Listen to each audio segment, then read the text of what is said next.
ह्या कृषी प्रदर्शनचं वैशिष्ट्य आता असं झालं आहे की कोल्हापूर आणि पश्चिम महाराष्ट्रातल्या सर्व लोकांचं एक हक्काचं प्रदर्शन म्हणून ते या दृष्टीने आता या प्रदर्शनाकडे बघायची सुरुवात झाली की प्रत्येक वर्षी काय ना काहीतरी वेगळं लोकांना काय दाखवू शकतोय. तर ह्या वर्षी एक 7 टाईम चॅम्पियन विधायक नावाचा रेडा आपण आणलेला आहे आणि मागच्या काही वर्षांमध्ये आपण सुलतान, युवराज आणि गोलू असे 3 रेडे आणले होते. तर त्यांना कॉम्पिटिशन देणारा हा एक रेडा आहे. स्पेशियस, लक्झुरियस, सगळं मिळेल अगदी मनासारखं. बटू बिल्डर्स यांचा नवीन गृहप्रकल्प गृहलक्ष्मी रचना. दादा काय सांगाल, आजपासून पश्चिम महाराष्ट्रातलं मोठं कृषी प्रदर्शन आज कोल्हापुरात सुरू होते, काय सांगाल? खासदार धनंजय महाडिक साहेबांची ही जी संकल्पना आहे ही गेल्या आता अनेक वर्ष आपण कोल्हापूर जिल्ह्यामध्ये खास करून शेतकऱ्यांसाठी राबवत आलो आहे. आणि ह्या कृषी प्रदर्शनचं वैशिष्ट्य आता असं झालं आहे की कोल्हापूर आणि पश्चिम महाराष्ट्रातल्या सर्व लोकांचं एक हक्काचं प्रदर्शन म्हणून ते या दृष्टीने आता या प्रदर्शनाकडे बघायची सुरुवात झाली आहे. आणि मागच्या वर्षी एक रेकॉर्ड ब्रेक गर्दी झालेली आपल्याला बघितली की 10 लाखच्या आसपास लोक फक्त 4 दिवसामध्ये ह्या प्रदर्शनाला भेट देऊन गेले. आणि ह्या वर्षी आम्ही आवाहनसुद्धा केले की मराठवाडा, विदर्भ, कोकण, त्याचबरोबर उत्तर महाराष्ट्र इथल्या सर्व लोकांना आपण आमंत्रित केलं आहे. आणि मला खात्री आहे की ह्या वर्षीसुद्धा परत एकदा रेकॉर्ड ब्रेक होईल, कारण खूप उत्साहाने इथं सगळे आलेले म्हणजे नवीन तंत्रज्ञान असतील, इथं जनावर आलेले असतील किंवा कृषी संदर्भात जी काय आता नवीन माहिती देणारे आणि शासकीय लोकंसुद्धा इथं मोठ्या प्रमाणात उपस्थित आहे त्या सगळ्या गोष्टीची माहिती द्यायला.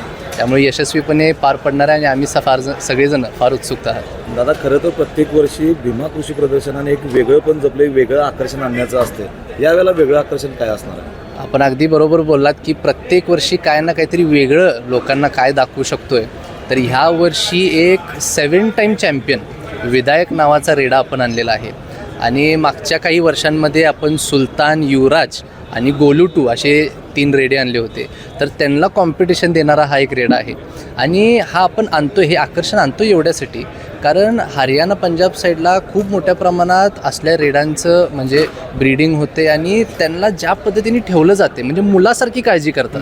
मी आता त्याचा खुराक बघत होतो, त्याला रोज फळं खायला देतात, ड्रायफ्रूट खायला देतात, दूध पाजतात, अशा अनेक गोष्टी त्याच्या खुराकामध्ये आहेत. त्याला रोज मालिश दिली जाते, रोज आंघोळ घातली जाते, रोज तेल लावलं जाते. तर हे जे एका घरातल्या आपण बाळाला जसं सांभाळतोय ती जी पद्धत आहे ती इथल्या शेतकऱ्यांना शिकवण्यासाठी आपण एक असं आकर्षण प्रत्येक वर्षी आणतोय. आणि ते म्हणजे खास करून त्या रेड्याला बघण्यासाठी फार लोक ह्या वर्षी इथे उपस्थित राहणार आहेत. नक्कीच. आता या वेळेला मान्यवरांच्या हस्ते आज संध्याकाळी उद्घाटन होते.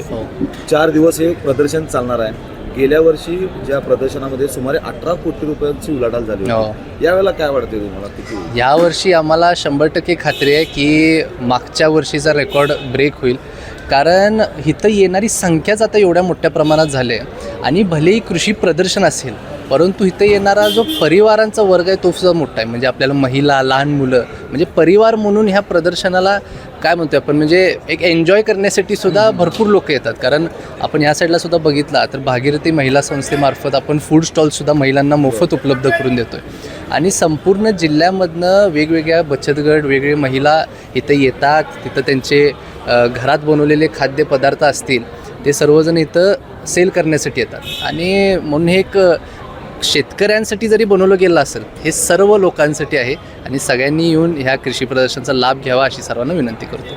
अशाच नवनवीन अपडेट पाहण्यासाठी आमच्या KK न्यूज चॅनेलला सबस्क्राईब करा.